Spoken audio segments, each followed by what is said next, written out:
स्टिलानोपीडिया। हम लोग quantum chemistry शुरू कर रहे हैं, लेकिन इससे पहले हम लोगों ने क्वांटम केमिस्ट्री में काफ़ी कुछ टॉपिक पढ़ लिए थे। तो कौन कौन से वो टॉपिक थे जो हम लोगों ने पहले डिस्कस किए हुए थे? तो हर्मिशियन एंड एंटी हर्मिशियन की वीडियो अपलोडेड है। वीरियल थ्योरम हम लोग पढ़े हुए थे। डीजेनरेसी एंड ऑर्बिटल डीजेनरेसी पढ़े थे। Huckel theory of pi conjugated system, इसमें करीब 4 से 5 वीडियो हैं हमारे पास Huckel theory of pi conjugated system की। पोटेंशियल बैरियर है, क्वांटम टनलिंग हम लोग पढ़ चुके थे। Particle in one dimension box का जो डेरिवेशन था और प्रीवियस ईयर के क्वेश्चन, इन सब के हम लोग गेट और नेट में जो प्रीवियस ईयर के क्वेश्चन पूछे गए थे वो सब क्वेश्चन हम लोग पढ़ चुके थे। और हम लोग जो थर्मोडायनेमिक्स की सीरीज थी, थर्मोडायनेमिक्स कंप्लीट कर चुके हैं। इसकी एक सेपरेट प्लेलिस्ट है। इलेक्ट्रोकेमिस्ट्री है, मोसबायर स्पेक्ट्रोस्कोपी, सरफेस केमिस्ट्री, एब्लॉक एलिमेंट, इन सब की कंप्लीट वीडियो और कंप्लीट प्रीवियस ईयर के क्वेश्चन डिस्कस हम लोग कर चुके थे। ये सारा कुछ मैं इसलिए बता रहा हूँ क्योंकि काफ़ी लंबे समय बाद, करीब 4 से 5 महीने बाद मैं अपने चैनल पे फिर से एक्टिव हुआ हूँ। इसलिए आप लोगों को पता होना चाहिए कि इस चैनल पे कौन कौन सी प्लेलिस्ट तैयार हो चुकी हैं और कौन से ईयर के और सारे क्वेश्चन हम लोग डिस्कस कर चुके थे। स्टैटिस्टिकल थर्मोडायनेमिक्स और एसिड बेस पे हम लोगों ने क्रैश कोर्स पढ़ा हुआ था। जब नवंबर में जो एग्जाम हुआ था नेट का, उस टाइम पे हम लोगों ने स्टैटिस्टिकल थर्मोडायनेमिक्स और एसिड बेस का क्रैश कोर्स देखा हुआ था। और यहाँ पे अब हम लोग क्वांटम कंटिन्यू करेंगे। जितने भी वीडियोस और भी आएंगे तो उन सबको हम लोग कंटिन्यू करेंगे, क्योंकि क्वांटम केमिस्ट्री हम लोगों का काफ़ी कुछ रह गया था, तो अब हम लोग कंटिन्यू करेंगे। अब क्वांटम केमिस्ट्री में हम लोग अब जो पढ़ने जा रहे हैं वो है अप्रोक्सीमेशन मेथड। तो अप्रोक्सीमेशन मेथड 2 टाइप के होते हैं। नंबर 1 परटर्बेशन मेथड और second one is variation method. So perturbation theory के भी 2 पार्ट हैं, first order perturbation and second order perturbation. तो परटर्बेशन आया क्यों? परटर्बेशन का जो एक्चुअल मतलब होता है, परटर्बेशन का मतलब डिस्टॉर्ट हो जाना, कि यानी डिस्ट्रैक्ट हो जाना। तो हमारे पास जो श्रोडिंगर वेव इक्वेशन है, Schrodinger wave equation generally ideal system और वन इलेक्ट्रॉन सिस्टम के लिए यूज होती है। सो अगर हमारे पास आइडियल सिस्टम है, लेकिन in actual condition we have not ideal system, हमारे पास जो भी सिस्टम होते हैं वो रियल सिस्टम होते हैं। तो रियल सिस्टम के केस में हम लोगों को 2 मेथड यूज करने हैं, परटर्बेशन मेथड और वेरिएशन मेथड। जैसे हाइड्रोजन के लिए तो हम लोग श्रोडिंगर वेव इक्वेशन अप्लाई कर सकते हैं, लेकिन अगर मल्टी इलेक्ट्रॉन सिस्टम है तब हम लोग एनर्जी कैलकुलेट करनी है और उसमें कितना डिस्ट्रैक्शन हो रहा है, तो वो किस मेथड से हम लोग यूज कर रहे हैं। तो परटर्बेशन मेथड, परटर्बेशन के 2 टाइप है, एक first order perturbation theory and second order perturbation theory. So इस वीडियो में हम लोग केवल डिस्कस कर रहे हैं फर्स्ट ऑर्डर परटर्बेशन थ्योरी। क्या डिस्कस कर रहे हैं? First order perturbation theory. So write down first order perturbation theory, first order perturbation theory. क्या कंसीडर करना है? हमारे पास क्या है? आइडियल सिस्टम है और एक रियल सिस्टम है। तो हम लोगों को जब अगर रियल सिस्टम के एनर्जी कैलकुलेट करना है तब हम लोग फर्स्ट ऑर्डर परटर्बेशन और सेकंड ऑर्डर परटर्बेशन यूज करते हैं। तो let us consider for the ideal system Hamiltonian equation. So let us consider Schrodinger wave equation. In short, we can write SWE, Schrodinger wave equation. So for ideal system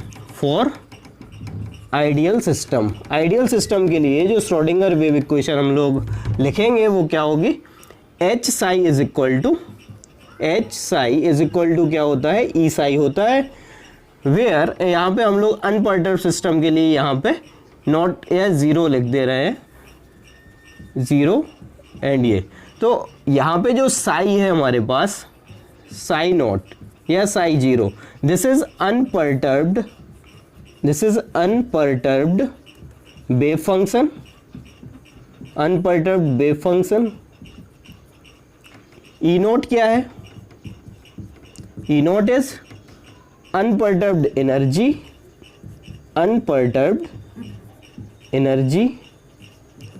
and H nought क्या है या H0, this is unperturbed Hamiltonian.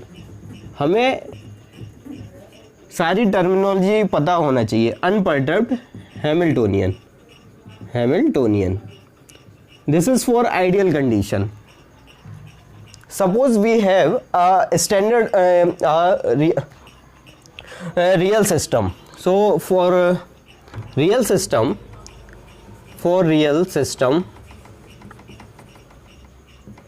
System we can write, देखिए कैसे, जैसे हम लोगों ने particle in one dimension box पढ़ा हुआ था, तो particle in one dimension box में ये कंसीडर किया था कि यहाँ पे जो भी पोटेंशियल एनर्जी है वो क्या है, जीरो है, यहाँ पे इनफाइनाइट है, यहाँ पे भी इनफाइनाइट है। मतलब यहाँ पे जो ओवरऑल कंसीडर कर रहे थे हम लोग काइनेटिक एनर्जी, यानी कोई भी हिंड्रेंस नहीं है, कोई भी यहाँ पे इंटर मॉलिक्यूलर फोर्सेस नहीं लग रहे हैं, यहाँ ओवरऑल एक molecule completely kinetic energy provide कर रहा है। लेकिन रियल सिस्टम में ऐसा नहीं होता है, थोड़ा बहुत हिंड्रेंस, मान लीजिए कुछ पर्टर्बेशन आ गया है, हिंड्रेंस आ गया है, तो उस केस में हम लोग रियल सिस्टम कंसीडर करेंगे, या मल्टी इलेक्ट्रॉन सिस्टम है तब के लिए भी हम लोग पर्टर्बेशन थ्योरी यूज करेंगे। सो रियल सिस्टम के लिए क्या है, रियल सिस्टम के लिए हम लोगों ने कंसीडर कर लिया है कि H psi is equal to E psi, और फर्स्ट ऑर्डर पर्टर्बेशन हम लोग पढ़ रहे हैं इसलिए यहाँ पे डिनोट कर देंगे 1 से E1 एंड यहाँ पे साई 1। सो एच साई, अब यहाँ पे ये क्या हो गया, एक यहीं एक इसके अकॉर्डिंग हम लोग लिखेंगे, तो साई नोट है यहाँ पे, ये साई 1 है और ये साई नोट था, तो ये अनपर्टर्ब्ड वेव फंक्शन था। यहाँ पे साई 1 क्या हो जाएगा, पर्टर्ब्ड वेव फंक्शन, E1 क्या हो जाएगा, पर्टर्ब्ड एनर्जी, और H1 क्या हो जाएगा, पर्टर्ब्ड हैमिल्टोनियन। इतना समझ में आ गया।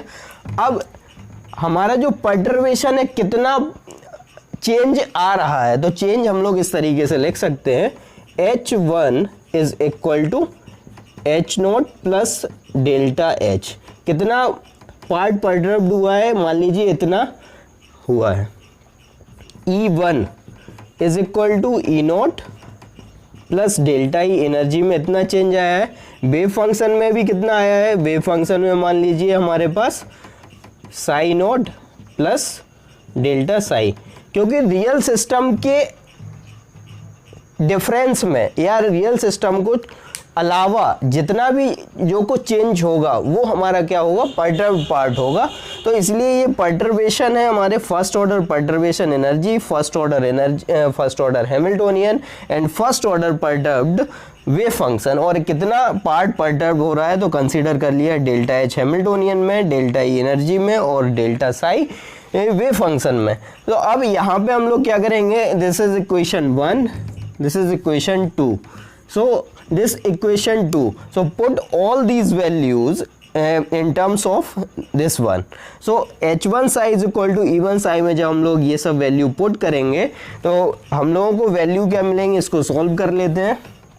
तो सॉल्व करिए, H1 की जगह क्या लिखना है हम लोगों को, H0 plus delta H, Sai 1 की जगह Sai nought plus delta Sai, E1 की जगह क्या लिखना है, E0 plus delta E, Sai 1 की जगह Sai nought plus delta Sai, ये हो गया। अब अंदर मल्टीप्लाई कर देंगे तो ये हो गया H0 psi nought plus delta H psi nought plus H0 delta psi is plus delta H dot delta psi is equal to E0 psi nought plus delta E psi nought plus E0 psi nought plus delta E और delta multiply by delta psi. अब देखिए जो perturbed part है, हम लोग किस level पर पढ़ रहे हैं, इलेक्ट्रॉनिक सिस्टम पढ़ रहे हैं, यानी 10⁻27 के ऑर्डर की बात कर रहे हैं हम लोग। और जो पर्टर्बेशन पार्ट होगा वो हम लोगों ने बिल्कुल नेग्लेजिबल कंसीडर किया है। तो जब नेग्लेजिबल इनटू नेग्लेजिबल होगा तो और भी ज़्यादा नेग्लेक्ट कर सकते हैं हम लोग। तो यहाँ पे देखिए delta H dot delta Sai, ये जो पार्ट है यहाँ पे, ये क्या है, करेक्शन टर्म है। ये जो करेक्शन टर्म है ये जो करेक्शन टर्म है ये वैल्यू काफ़ी डाउन है या इनको हम लोग नेग्लेजिबल कंसीडर कर सकते हैं। सो यहाँ से क्या है, इसको नेग्लेजिबल कंसीडर कर लिया, सिमिलरली ये भी नेग्लेजिबल कंसीडर कर लेंगे। अब देखिए इक्वेशन नंबर 1 से हमारे पास क्या है, H psi is equal to E psi है, मतलब H nought I nought is equal to E nought psi nought. यहाँ पे कहाँ आ रहा है, दोनों तरफ ये आ रहा है, तो इसको भी क्या हम लोग नेग्लेक्ट कर सकते हैं या दोनों तरफ से इक्वल करके कैंसिल आउट कर सकते हैं। जब कैंसिल आउट किया तो हमारे पास वैल्यू क्या आई, delta H psi nought plus H nought delta psi is equal to E nought, यहाँ पे delta E psi nought plus E nought psi nought, ये आ गया। बस अब हमें क्या करना है, इसको रीअरेंज करना है।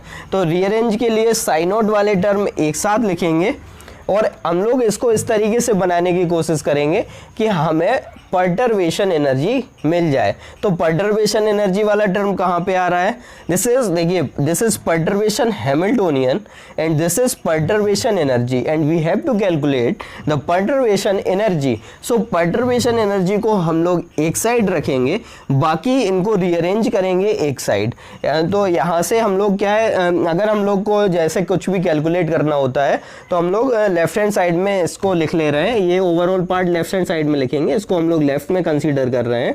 सो यहाँ से क्या हो जाएगा, ये यहाँ से देखिए मैं बाद में भी लिखूंगा इसको, डेल्टा ई साई नोट हो गया इज इक्वल टू, इसको लेफ्ट में कंसीडर कर ले रहे हैं, बाकी यहाँ से ये मल्टीप्लाई होने के बाद ये डेल्टा ई साई नोट, इनको रीअरेंज करेंगे, इस पार्ट को हम लोग लेफ्ट हैंड साइड में लेके आ गए और इसको हम लोग राइट हैंड साइड में लेके आ गए।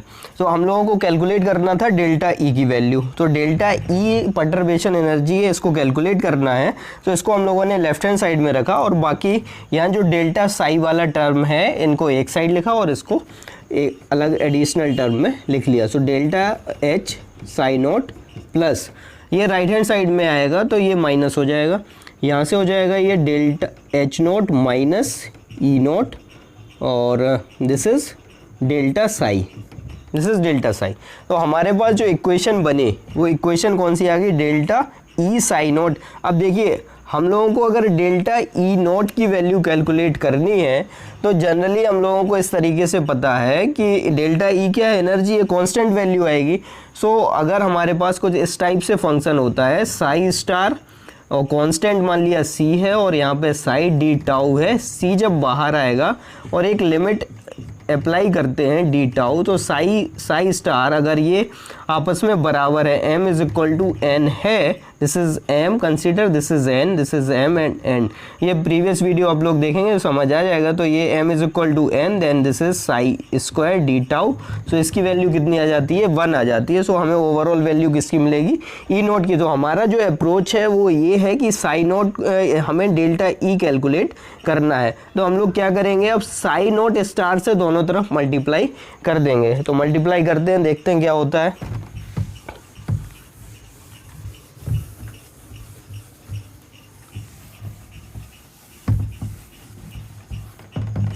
करेंगे मल्टीप्लाई, सो इधर से हो जाएगा ये multiply by, write down, multiply by Sai note star on both sides. So multiply Sai note star and also taking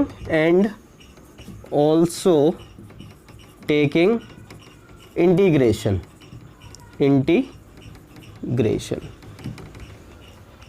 also taking integration. So this is delta E and here psi naught is equal to, here integration psi naught star delta H psi d tau plus integration psi naught star H naught psi H naught minus E naught और here delta psi d tau। इतना term आ गया। अब देखिए हमारे पास जो delta ई है ये तो कांस्टेंट है, एनर्जी की वैल्यू जो भी आएगी वो कांस्टेंट रहेगी। सो डेल्टा ई को हम लोग इंटीग्रेशन के बाहर ले आएंगे, ये हो गया psi not star psi not d tau is equal to, एक लोअर लिमिट रहेगी एक अपर लिमिट रहेगी, और ये हो गया psi not star delta H psi d tau plus, अब यहाँ पे हम लोगों को एक प्रॉपर्टी पता है, anti Hermitian operator is set to be Hermitian if it follows the condition like this, psi H psi star या A d tau is equal to psi, this is, मान लीजिए ये हमारे पास साई 1 है साई 2 इस तरीके से, ये तो A star psi star d tau, ये हमारे पास हर्मिशियन की एक प्रॉपर्टी होती है कि अगर हमारे पास कोई फंक्शन कोई ऑपरेटर हर्मिशियन है तब कंडीशन क्या होती है। तो हमारे पास हम लोगों ने कंसीडर कर लिया कि अगर हमारे पास ये एक हर्मिशियन ऑपरेटर है तो हर्मिशियन ऑपरेटर है तब इसको कौन सी कंडीशन फॉलो करना चाहिए, ये इस टाइप से कंडीशन फॉलो करनी चाहिए, यानी जो स्टार वाला टर्म है वो इस तरफ आ जाएगा और ये डेल्टा साई कहाँ आ जाएगा, इस तरफ आ जाएगा। देखिए बिल्कुल इसी तरीके से हम लोग लिखेंगे। सो डेल्टा साई आ गया इधर और delta H note minus delta E note, इसका क्या ले लेना है, स्टार ले लेना है, हर्मिशियन की कंडीशन है, और ये हो गया Sai note star d tau. अब देखिए ये हम लोग इनको क्या कर सकते हैं, साई है ए साई का होल स्टार लिख सकते हैं, ये हम लोग डैगर वगैरह पढ़े हुए थे उसमें बताया हुआ था मैंने, तो इस तरीके से हम लोग इसको लिख सकते हैं। So we can write it here delta E, और ये इसकी वैल्यू कितनी हो गई, 1 हो गई है प्रॉपर्टी से, is equal to psi not star delta H psi d tau plus delta psi, अंदर मल्टीप्लाई कर देंगे इसको तो डेल्टा सॉरी यहाँ पे डेल्टा नहीं है, ये H nought minus E nought, और ये अंदर मल्टीप्लाई हो जाएगा साई और इसका होल स्टार। तो अब देखिए ये अंदर मल्टीप्लाई करेंगे, जो हमारी पहली इक्वेशन क्या थी, H not psi minus equal to E not psi not, कुछ इस तरीके की हमारे पास कंडीशन थी, ठीक ही नहीं थी, साई नॉट स्टार। तो ये दोनों तरह क्या हो जाएंगे, कैंसिल आउट हो जाएंगे, यानी जी इसका जब हम लोग डिफरेंस लेंगे तो क्या आ जाएगा, H nought minus E nought और psi nought is equal to 0। So इस टर्म की वैल्यू कितनी हो जाएगी, 0 हो जाएगी। तो हमारे पास जो डेल्टा ई वैल्यू आई, delta E is equal to psi not star delta H, और यहाँ पे भी साई नॉट ही था, this is psi not d tau, this is psi not, ठीक है, साई नॉट था हमारे पास। तो अब हम लोग देख लीजिए जो हमारे पास पर्टर्वेशन पार्ट है वो आ गया है, इसको हम इन लोग जनरल क्या लिख सकते हैं, पर्टर्वेशन इन समथिंग, और ये भी पर्टर्वेशन वाला पार्ट है। और हमारे पास जो वेव फंक्शन है, वेव फंक्शन हम लोगों को लेना है रियल सिस्टम वाला या आइडियल सिस्टम वाला, सॉरी आइडियल सिस्टम वाला, यानी पर्टर्वेशन पार्ट तो है हमारे पास। हम लोगों को अगर पर्टर्वेशन एनर्जी कैलकुलेट करनी है तो पर्टर्वेशन एनर्जी कैलकुलेट करने के लिए ऑपरेट कराएंगे हम लोग पर्टर्वेशन वाला पार्ट, और जो वेव फंक्शन यूज़ करेंगे वो कौन सा यूज़ करेंगे, आइडियल सिस्टम वाला। जैसे पार्टिकल इन 1 डायमेंशन बॉक्स के लिए जो आइडियल सिस्टम के लिए वेव फंक्शन है उसको हम लोग उस वाले को हम लोग वेव फंक्शन यूज़ करेंगे, और उसका क्या करेंगे, कॉम्प्लेक्स कॉन्जुगेट ले लेंगे और पर्टर्वेशन वाला पार्ट रख लेंगे। तो इक्वेशन क्या आई है पर्टर्वेशन के लिए, ये डेल्टा ई आया है। तो हमारे पास जो फर्स्ट ऑर्डर पर्टर्वेशन के लिए इक्वेशन थी एनर्जी वाली, वो क्या थी, E is equal to E not plus delta E, यही था ना। तो डेल्टा ई की वैल्यू हम लोग यहाँ पुट कर देंगे, तो overall first order perturbation energy की वैल्यू आ जाएगी। So psi not star delta H psi not d tau, ये आ गया। तो ओवरऑल परटर्बेशन एनर्जी यहाँ से आ जाएगी, और केवल अगर परटर्बेशन वाला पार्ट पूछा जाएगा तो केवल हम लोगों को इस इक्वेशन से परटर्बेशन एनर्जी कैलकुलेट कर देंगे। अब ये जो हम लोगों ने डेरिवेशन किया है, इसको और अच्छे से समझने के लिए हम लोग प्रीवियस ईयर के क्वेश्चन करते हैं, इससे और भी ज़्यादा कॉन्सेप्ट क्लियर हो जाएंगे। तो इतना आप लोग नोट कर लीजिए। सो क्या आया था, फर्स्ट ऑर्डर परटर्बेशन एनर्जी की वैल्यू ये आ गई है। सो हम लोग इस पार्ट में पढ़ ले रहे हैं, डेरिवेशन सीखना है कि किस तरीके से अप्लाई करते हैं, हम लोग अगली वीडियो में पढ़ ले रहे हैं अब इसके प्रीवियस ईयर के क्वेश्चन। तो इतना आप लोग नोट कर लीजिए, हम लोग चलते हैं प्रीवियस ईयर के क्वेश्चन पे अगले वीडियो।